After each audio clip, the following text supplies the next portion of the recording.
Hi, everyone. I'm Andrienne Cruz from Azusa City Library, and I'll be moderating this panel. This session is all about irresistible summer reads, romance, adventure, and comedy of manners. I'm excited to welcome Betty Cayouette. She is the author of I Kissed Her First, published by Saturday Books, Macmillan.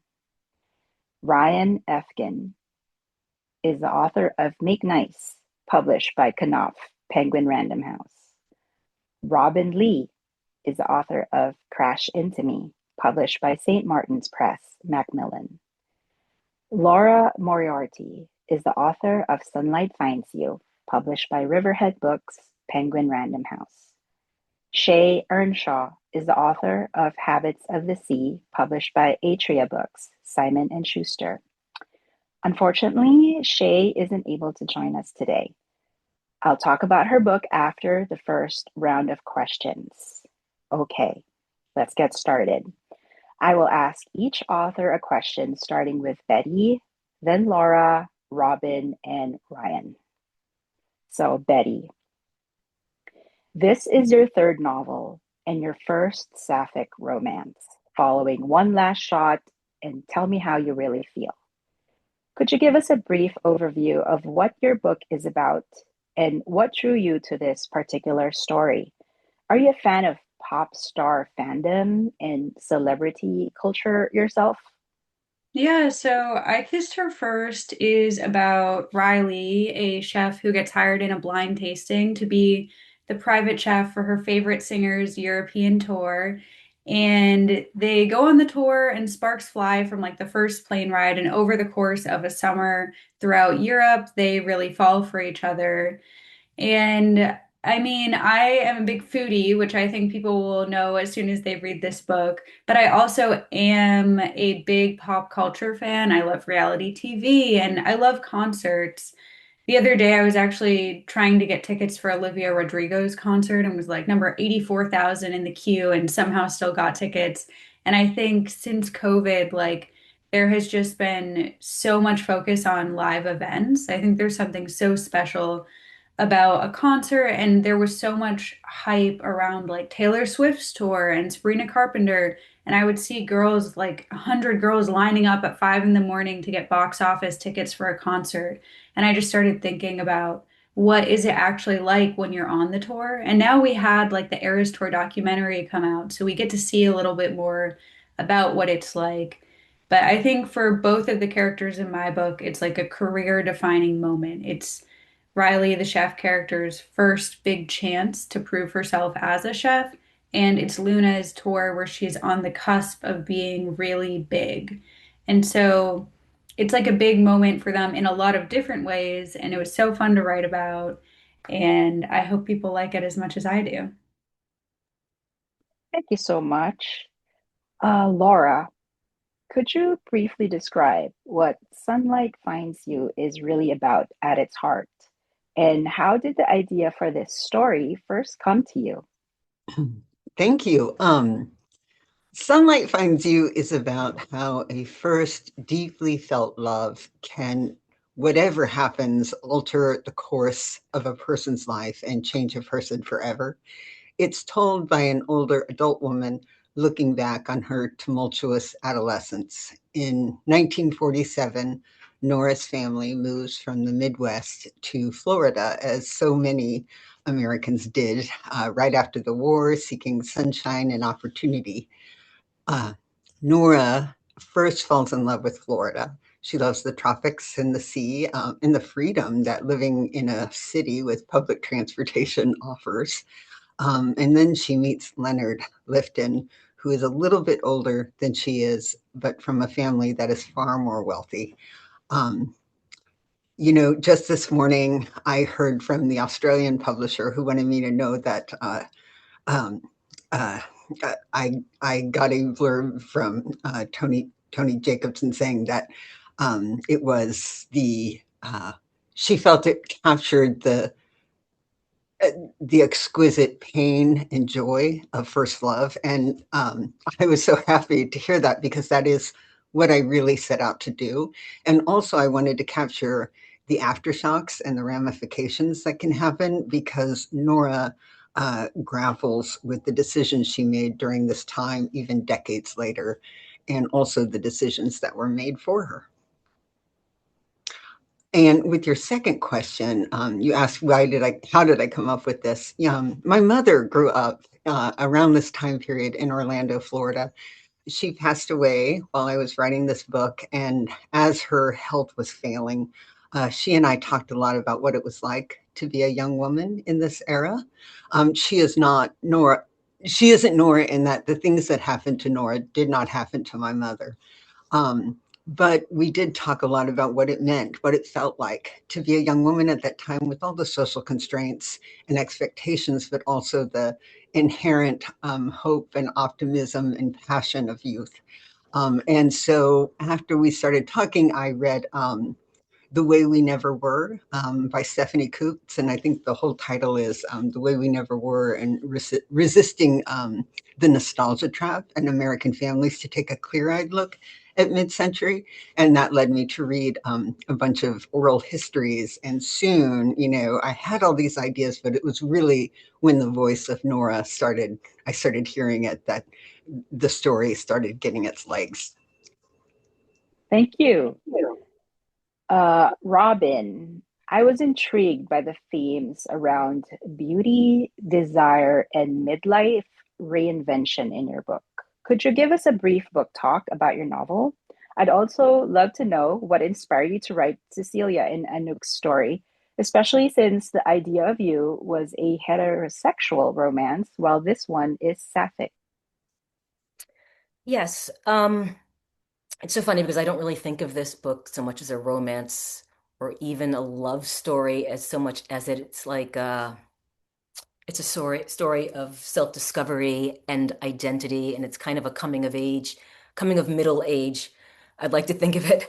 Um, and I had this. It goes back to in 2016. I was in a car accident, a harrowing car accident, which is similar to the accident in that starts off the book, and it was between with two other women, and what right after it happened, we were all kind of in shock and we were comforting each other, and we kind of all called our respective partners, and one of the women's husbands had made this comment like, if this were three men in an accident, it would not look like this. Like, we'd be fighting and whatever, and we were kind of hugging each other and comforting and just so happy that we were all alive and okay. And I thought at that point that this is a great start for a book. It's just like these lives like intersect so violently and randomly, and who are these people and how can I weave a story together? And so I kind of had that as like a pin that I was like, okay, I'm going to write a story that begins in that way. And I had the character of Cecilia because I'd worked on a book prior to that. Um, Prior to writing The Idea of You, that was kind of semi-autobiographical, and so I had this character in my mind, and I'd never got it to where I wanted to be. So I thought, oh, I'm going to write the story. And when I came up with how I was going to kind of put it together, I had this idea of this woman who was, in her 40s, an artist living in Paris. She's Jamaican Chinese. She has fled America 20 years prior to when the story begins. And her husband is a French filmmaker, and he gets this huge gig directing a trilogy in Hollywood. And so she and the husband and two kids pick up and moved this very wealthy enclave on the west side of LA. And in the beginning of the story, she gets into this car accident and recognizes one of the people in the accident. And it turns out to be this woman from her past. And they developed this very intense and complex relationship that kind of threatens to upend everything. And so she's kind of in this new place, reinventing herself, working on her art and discovering beauty, and then finding the beauty in this friend who becomes more than a friend. Thank you. Ryan, please give us a short description of your book. What drew you to Mackinac Island and the Grand Hotel specifically, and how does it shape the family dynamics, the comedy of manners, and the central idea of the book? Yeah, so I think the briefest description I could give of Make Nice is that it's a book for anyone whose family has ever driven them nuts, and that is probably all of us. The story, it's about a family reunion, and it focuses on three adult siblings, and they're returning to an island that played a special role in their childhood, and this is their first time back. And so they show up with the intent of making nice, to get along like strategically, but they pretty quickly fall back into family dynamics and sibling rivalries and so forth. As for the setting, yeah, I technically never named the island. It is very obviously based on Mackinac Island, which is this sort of like quaint vacation island in the Great Lakes just off the coast of the state of Michigan. Probably the most like unique features, there's no cars, and so you get around via like horse and buggy, or you rent a tandem bicycle. And it's not like they're recreating a specific year of the past, but just a general like simpler times, nostalgic kind of vibes. um I picked it for a few reasons. One is that my family did have a family reunion there once, so I had, writers inevitably are going to draw off their own experiences. But also, like in our social media age, where you're going to see everyone's vacation photos, whether you want to or not. Like, I feel like it's sort of flown under the radar. Like, a few people who read early drafts were like, is this a real thing? Like, yeah, it is. And so I felt like, well, writers aren't going to, or readers aren't going to feel like, oh, this again. Like, I felt like this might be new and interesting for some people. But probably most importantly, because the characters spent a lot of time there in their youth and now they've come back, it's almost like, the sensation of walking down, the hallways of your old high school, just memories you didn't even know you had kind of come back. And so the nostalgic vibe of what the place is sort of aligned with what the characters were going through. And so I thought like, oh, that kind of worked out really nicely. And so that's why it's set there. Thank you so much. Okay, so I'll talk a little bit about Shea Ernshaw's book, Habits of the Sea. It is about this woman named Ellie who, when she was a kid, saw something she could never quite explain. A house sitting on a piece of land that literally broken off and was drifting out at sea.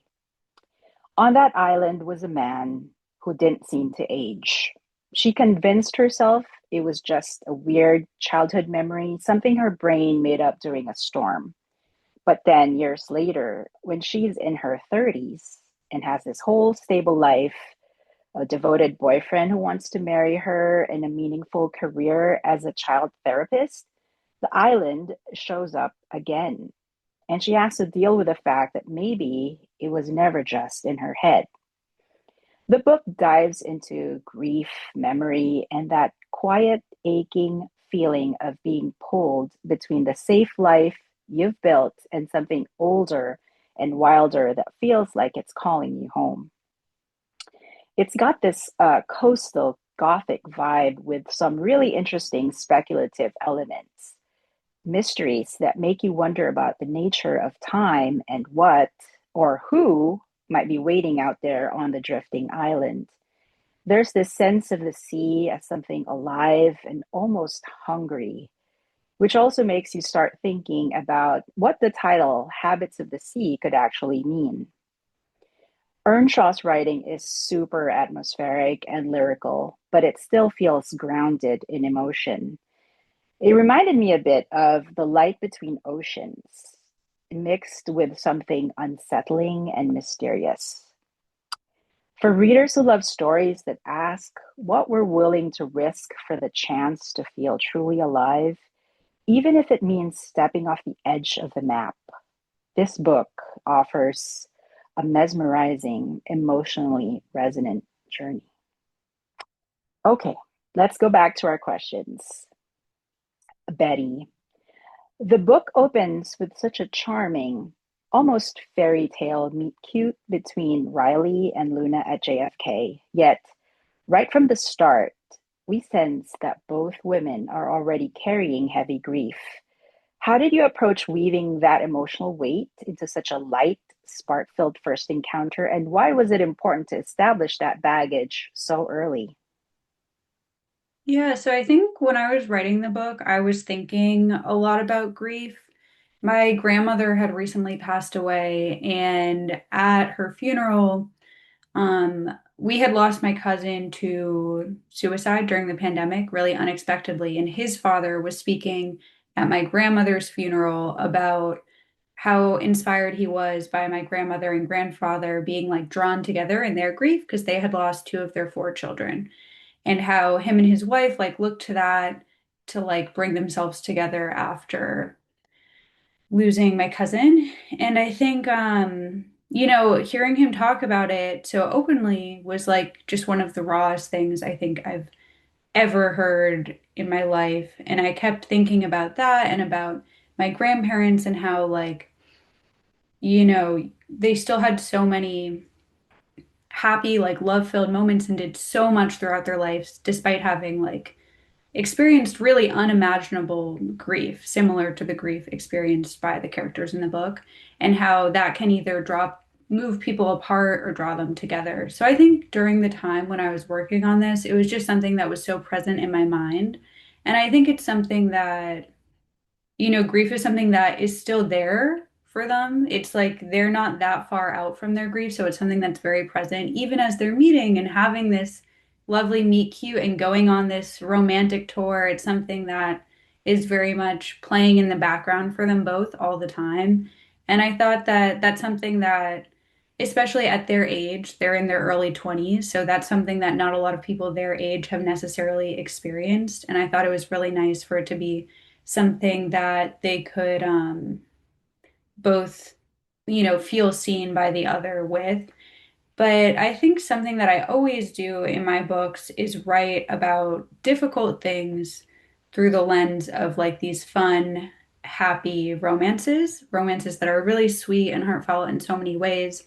I think of it a little bit like, when for like a little kid, you'd mix spinach into the brownies. So people are kind of thinking about these tougher topics and tougher themes in a really enjoyable package of a lovely summer romance that's still really fun to read, but then readers also feel very seen and are thinking about things that have more serious undertones.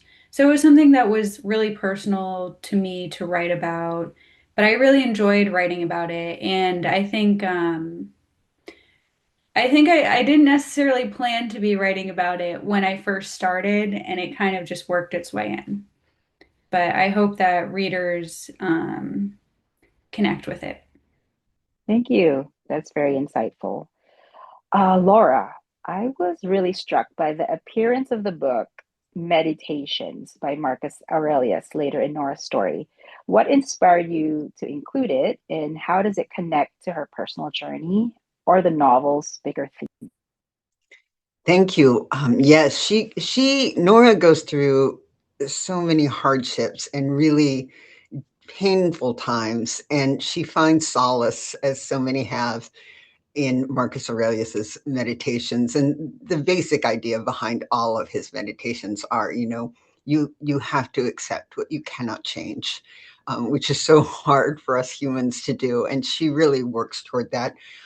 You might think, well, why is a Roman emperor, as she wonders, what does a Roman emperor have to do with me living in, mid-century in Florida, a young woman who's had her heart broken and so much taken from her.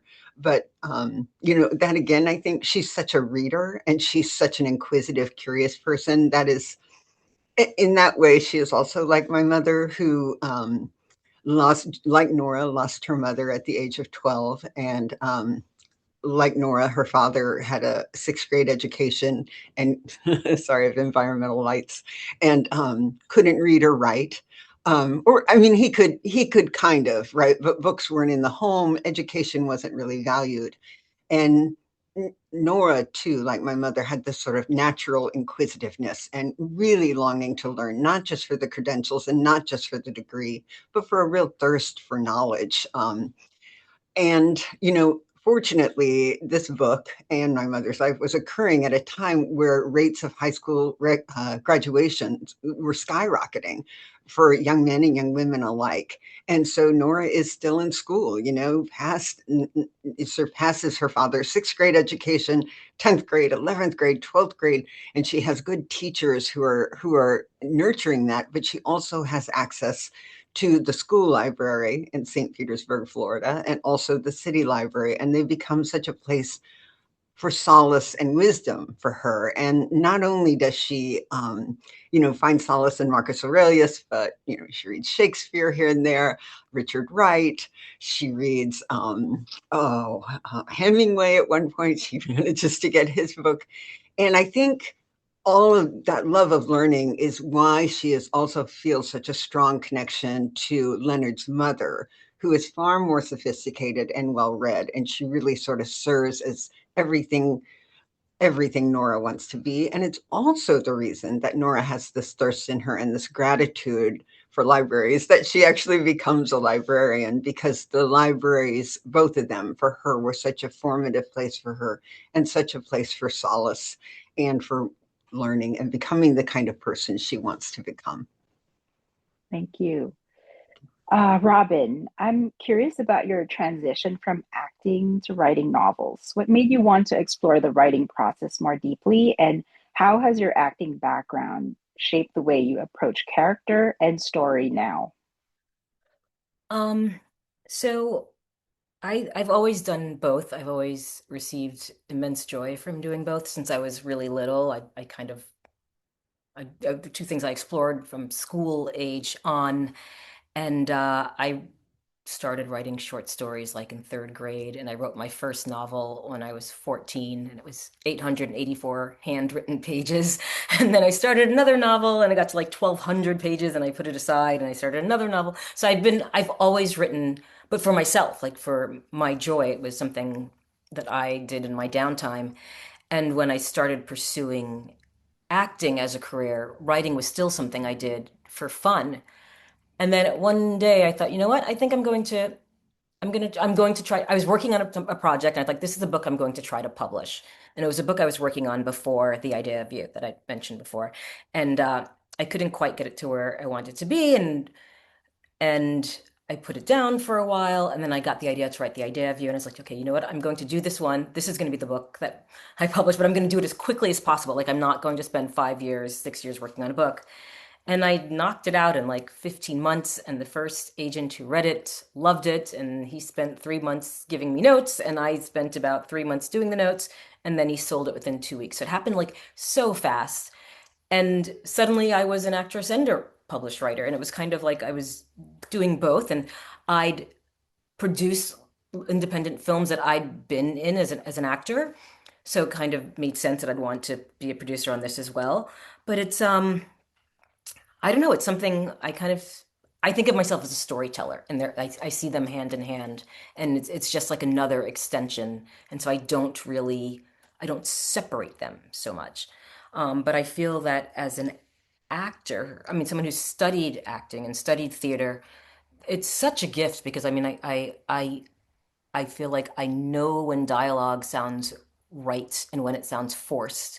I've read so many scripts, and I know how to, and if I can't make it sound good, then maybe there's something wrong with the flow. And so I tend to write out loud, like I'm constantly rereading dialogue, I'm rereading sentences, paragraphs, pages, because I'm looking for like a rhythm. And in acting and theater, you learn that about meter and like how Shakespeare uses iambic pentameter, and David Mamet uses meter. And so I'm looking for the meter in my own writing. And so I think it gives it something lyrical, and I all that for me comes from the acting world.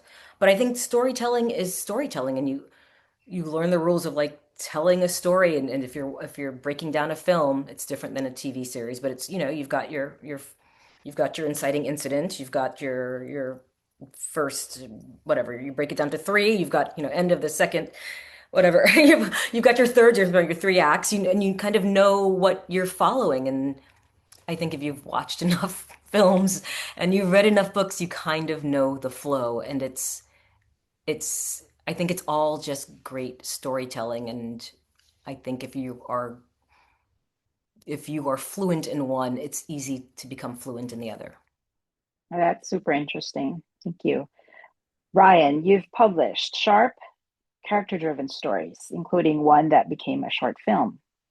What was the biggest challenge or most surprising freedom when you expanded that sensibility into a full novel?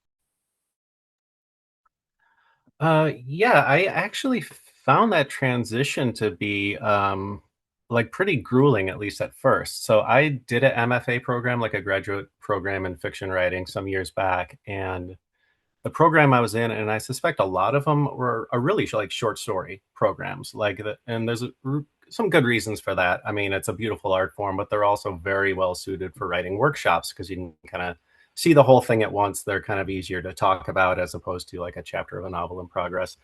And so I kind of came from this community of just everyone kind of just working on short stories, trying to get short stories in literary journals, etc. Um, and as far as like switching from that to novels, my analogy is like getting really good at the 100-yard dash is not the best way to train for a marathon, even if some of those skills carry over. And I sort of ran into that. It was like, okay, sustaining a plot over a longer period of like space and time, it's different, and I'm gonna have to a little bit relearn, or not exactly start from scratch, but I thought like, all right, I did this grad program, so I know how to do it. And then I almost wonder how many people come out of those programs and a little bit hit a wall or realize like, oh, there's still a lot more to learn here. So it was a challenge, but also a bit liberating. You have a bit more breathing room in novels, and people can have their little kind of side quests, sort of things. So yeah, but it was a bigger lift than I was anticipating, but I'm glad I slogged my way through it. Well, thank you for sharing that. Betty, there's a fascinating power imbalance at the start. Riley is the newly hired private chef working for the world famous pop star Luna Leia. How did you think about and evolve those professional power dynamics as their relationship deepens, especially under the pressures of fame and publicity? Yeah, so they have a really interesting power imbalance because while Luna is her boss, technically, and she's, rich and famous, she is a little bit younger than Riley. And I think something else that really makes it interesting is that Luna is kind of very isolated, whereas Riley has such a strong family, like, support network. She has people she's really close with, whereas Luna is kind of on her own, which almost makes her a little more vulnerable. I think I made sure Luna was really cognizant of the power dynamic that's there. But once they actually are progressing in their romance, it really gets flipped on its head because Luna is so much less experienced than Riley. Luna is just coming to terms with her sexuality. She's just learning who she really is. Whereas Riley has grown up with two dads in Provincetown. Like, this is all kind of old hat for her. It's just normal. So it really takes their power dynamic and swaps it in an interesting way. And I thought that was really fun to write. I had a really good time doing it. And I think it is really interesting to write a character like Riley. I mean, I also grew up with two moms, and like she grew up with two dads. And I think it really changes your view of queerness and like what feels really normal to you versus someone like Luna who's grown up like in the public eye. Like it's a really different feeling. And so I think although initially it seems like a more clear-cut power dynamic, it ends up feeling really reversed at times, and I think that's really fun. And they're both so thoughtful as characters and so heartfelt, especially Riley, that I think it was really a joy to write. And I think you can have a lot of fun and a lot of romantic tension with a power dynamic like that. I think you can have a lot of fun with it. I agree. In your book, Laura, Nora was getting into trouble with her lying, and her devout Christian mom attempted to control her using religion. There was a portion where Nora recalled a biblical verse that clearly stuck with her. I wondered how you saw that dynamic working in the 1940s context. Was religion, especially that kind of fire and brimstone imagery, an effective tool for parental control back then? Oh, thank you. Well, it doesn't stick with Nora for long, right? Like she has her mother before she loses her at the age of 12 does quote the Old Testament and puts the fear of her about lying for a time. My own mother, again, had a grandmother who, regularly quoted the Old Testament at her. But my mother kind of left that behind too. And by by chapter 2, Nora meets her stepmother, who I would argue is a far more influential character in the book. And the stepmother, May, is only 26. She's pragmatic and warm, and she's really an example of how to walk a tightrope between the expectations of the day and her own general caring, right? She's kind of learned to navigate it, or she's trying to navigate it, and she's very loving with Nora. So May has a huge influence on Nora throughout the book, much more than those early scenes, I think. And then of course, there's Leonard's mother, who, Nora is just so dazzled by from the start. She is, Mrs. Lifton is, as she knows her at the beginning, is elegant and so well read. She was an actress in New York. And she really introduces Nora to so much and so many kind of wider ideas. She expands her very parochial vision of the world. And so I would say that those two mothers, and then later she has a friend who becomes a mother and really fights for her child, and has her friend Carol that she makes, and really shows this way to be a very strong, determined mother into buck convention when you need to protect your child and to protect yourself. And so I think those three mothers have a much bigger influence on her and the way she actually goes on to live her life. Thank you. Robinne, I was struck by how you portrayed Cecilia's experience as a Jamaican Chinese métis woman. Since you continue to act and produce, have you ever imagined playing Cecilia yourself in a screen adaptation? No. uh, no, I haven't. And typically when I'm writing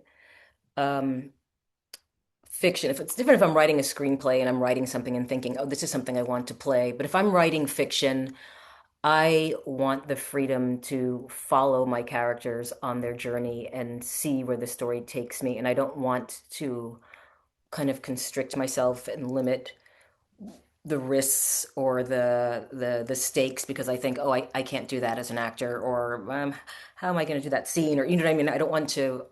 I know cast my characters in my head. I don't try to picture any actors.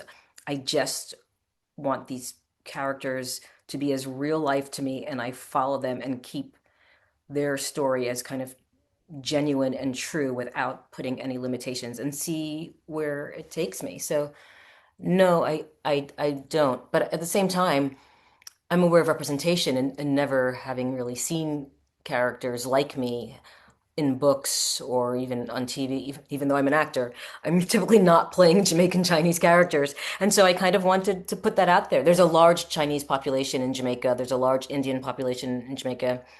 There's Syrian and Lebanese and a Jewish population and a German population. And I wanted it, I grew up with all these different types of people in my family and an extended family and friends of my parents, and it's really a melting pot.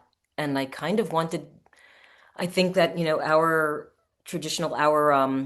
pop culture in America kind of just gives you this one idea of what Jamaica is, and I wanted the world to see more of that, more of who they are, and the full range of types of people. Thank you. Ryan, in interviews and your author's note, you mentioned getting, quote, stuck on the idea of family. As a married father yourself, how did writing about the Pickfords' messy, secret-filled reunion and their attempts to make nice reflect or challenge your own thinking about family, imperfection, and reconciliation?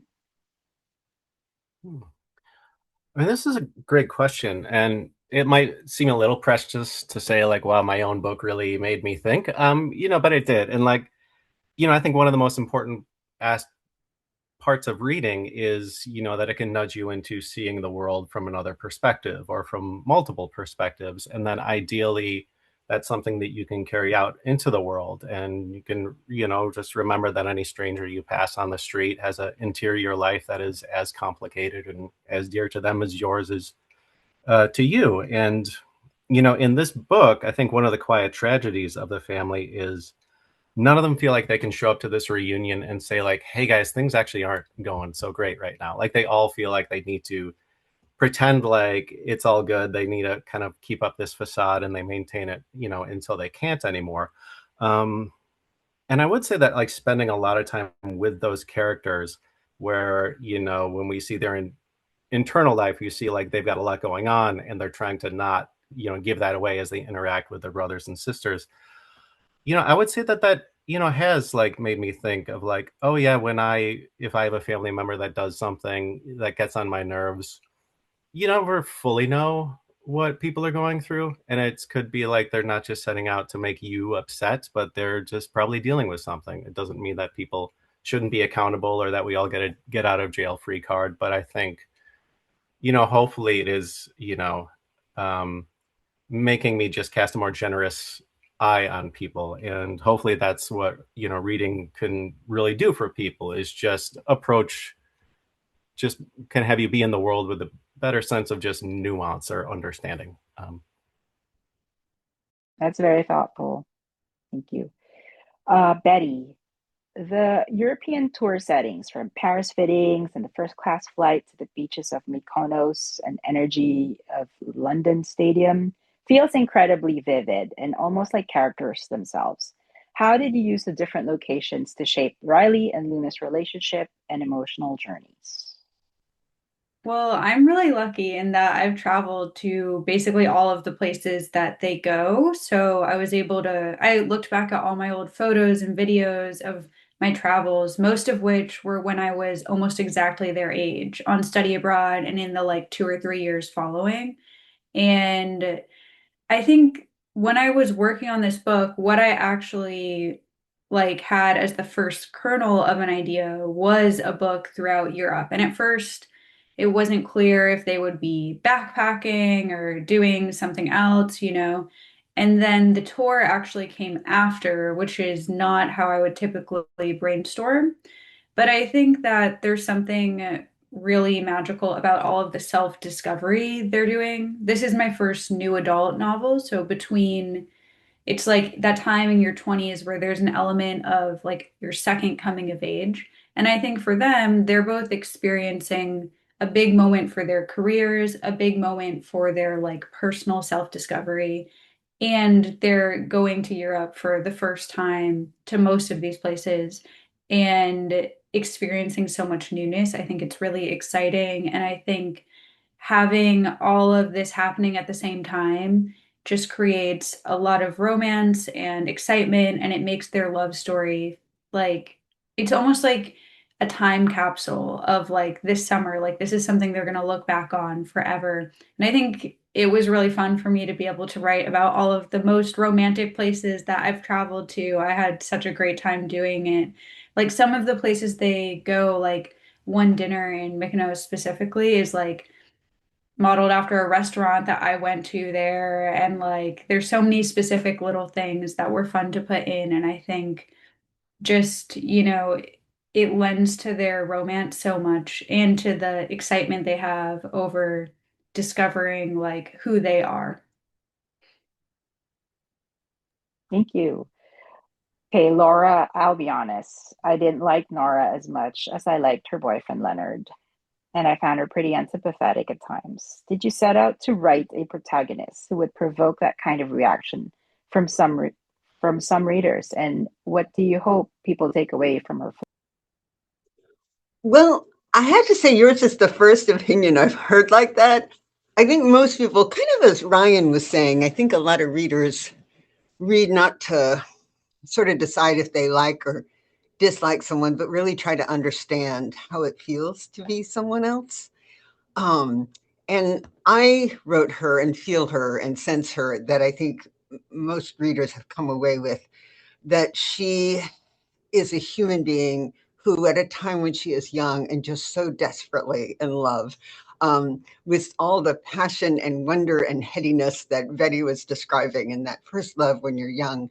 And she does make mistakes and she pays for them dearly. And she's aware of her mistakes, which she has to live with for a long time, forever. Um, but, one thing that I really like about her is she does hold herself accountable, but she also looks back at herself and her decisions on when she was young with compassion. And I think that's why she's able to extend that compassion to other people. And she does it in a way that I really admire and I hope I could do if I were in her shoes. And I think she, quoting Aurelius again, the best revenge is to be unlike him who did you injury. And I think she really is unlike those who did her injury by the end. And I think she's warm and full of compassion. I love her, and I think a lot of other readers will love her too, even with her imperfections, because of her grace. Thank you. Robin, Anouk's background as a French model from the 1990s fashion world is fascinating. How much of her character was inspired by real experiences in that industry, and what was most important for you to capture about her? So, goodness, I was an intern at Elle magazine in New York uh, while I was in college during my breaks. And then I spent my junior year here in Paris and worked for their French office for a year. And it was kind of in the 90s and during the time of the supermodel.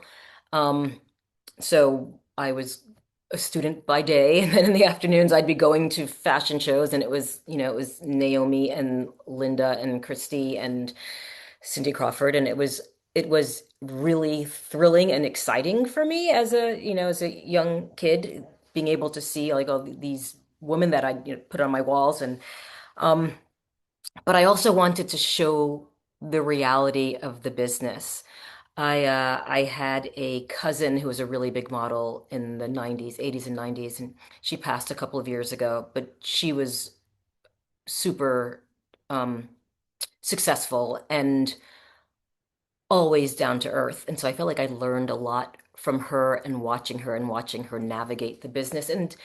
And you'd see, I don't know, I think I just wanted to get it right, like what these things were like, what the shoots are like, what the day-to-day is like, and seeing the trajectory of a model's career and how so often it comes down to luck. It's like having the right look at the right time, the look that's popular, like there were waifs in the early 90s, and after that it was like the Brazilian bombshell, and it's like if you have to have the right body and the right look at the right time.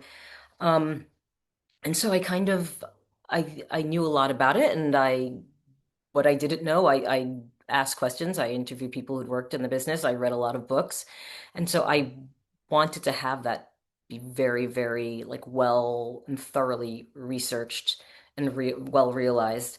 But it was important to me to for Anouk to be able to capture her vulnerability, her innocence, her intelligence, her confidence, her allure, and her growth, because the book goes back and forth between 1996 and 2015. And so I was capturing two women at different ages. And so I wanted Anouk to feel at 39 like an extension of who that 19-year-old girl was, and like in which ways she grew, in which ways she didn't, and how she changed and how success had changed her. And so it was really important for me to get that right and for it to feel as real and organic as possible. Thank you. Ryan, so the black sheep sibling is a classic trope in family novels, yet Corey, the youngest Pickford, feels both instantly recognizable and refreshingly specific. How consciously were you playing with or subverting that archetype? And what did the Grand Hotel setting let you do with him that a more conventional story couldn't? Yeah, with the character Corey, it's kind of the family screw up. I didn't think too consciously about archetypes, but for me, a very important thing for Corey was that he wants to be better. So he has like found his way to meditation, and he kind of has some awareness of that his mental health isn't, quite where it maybe could be or could have been. Um, the character, his sister Viv, at one point makes a comment to someone else like, if he had grown up in just another time or another family, maybe he like would have been diagnosed, with something and treated for it. But that didn't happen. And I think Corey, or the character Corey, yeah, is sort of figuring out like, oh, something with me is just a little bit off here. And and he's also a little bit of a victim of his own good looks and charm. Like he's kind of been able to cruise through life on charisma, and that's worked for a while. And he's gotten to a point where it's not really working anymore, and so he's getting desperate. And I guess the setup for him in the novel, and he shows up to this family reunion, on this posh kind of preppy, nostalgic location with 5 pounds of stolen cocaine, thinking he's going to just chat someone up at the bar and broker this like cartel level drug deal, which to me is both kind of hilarious, but also just a little bit sad, right? Because he's desperate. And when you're desperate, you can maybe convince yourself that a bad idea just might be a good idea or might be worth trying. And one of the things that makes people desperate is money. And so that's, I think, how the setting played into Corey, where he's at, where he's like moved to New York and is scrounged, and he maybe thinks he's become a bit streetwise, and it'll be such a cinch to grift these, preppy, soft folks that he meets at the hotel. And of course it doesn't work. So that's where Corey's at. Thank you. Betty, tell us more about the strong Provincetown connection and the dedication and how it shaped the way you wrote Riley and Luna's romance. Yeah, so I grew up going to Provincetown. I love Provincetown so much. We went from when I was a child. My mom's took my sister and I every year, and we actually still go for family vacation every July. And my mom was going when she was in her 20s. She would go on the weekends to Provincetown because that's where like the queer scene was in the Boston area. And she would go every weekend, which now sounds like so much, but it was really different back then, or so I've heard. So we also would hear stories about what it was like back there and, how much she wishes she bought a place there and everything like that. But I think there's something about growing up going there that obviously like we knew lots of other families with queer parents and it was very normal for us, but there's something about Provincetown which I don't, if you guys don't know anything about it, like we would call it, or my moms would call it, everyone kind of calls it like the gay capital of the world. And it's so fun and there's like drag queens on rollerblades in the streets. Like as a kid, it's like the best thing you could possibly imagine. Like people just roller skating around and like everything is so fun. And it's like, it's just such a special place. And so I was so thrilled to have Riley like have grown up there because something that I think gets really lost when people are thinking about Provincetown is the winter. The summer is when everyone goes and it's so magical and beautiful, and that's when we go a lot of the times. But I've also been in the winter and it's really different. Like the population is so small, like kids are being bused to like the regional school. It's really hard to get doctors out in the Cape because it can be so isolating out there. It's like a really it's just something that gets really forgotten. So I think it was really fun for me to write about a place that I loved, but also write about it not as a vacation destination, but write about it as a true home. And I think that like anyone who's from New England and queer knows Provincetown, and I think it's a really special place for me and for so many other people. And I don't read many books that talk much about Provincetown. So I hope that it'll be like a fun, not Easter egg, but a fun setting for people that read the book that are from around here or people that have visited. Because now you see a lot of West Coast people going to Provincetown for weddings, for different things. You'll see people who have flown in on Cape Air, which like we take the ferry from Boston usually, and it's fun to see people coming from farther and farther away and experiencing what it's like. Wow. Thank you, Betty. And thank you so much to all our authors. We've run out of time. I have so much more questions, but thanks to everyone who joined us today. We'll continue with another set of panels, bookish novels, the monsters within, and the power of our stories. So I hope you guys enjoyed this panel and happy reading. Thank you. Thank you.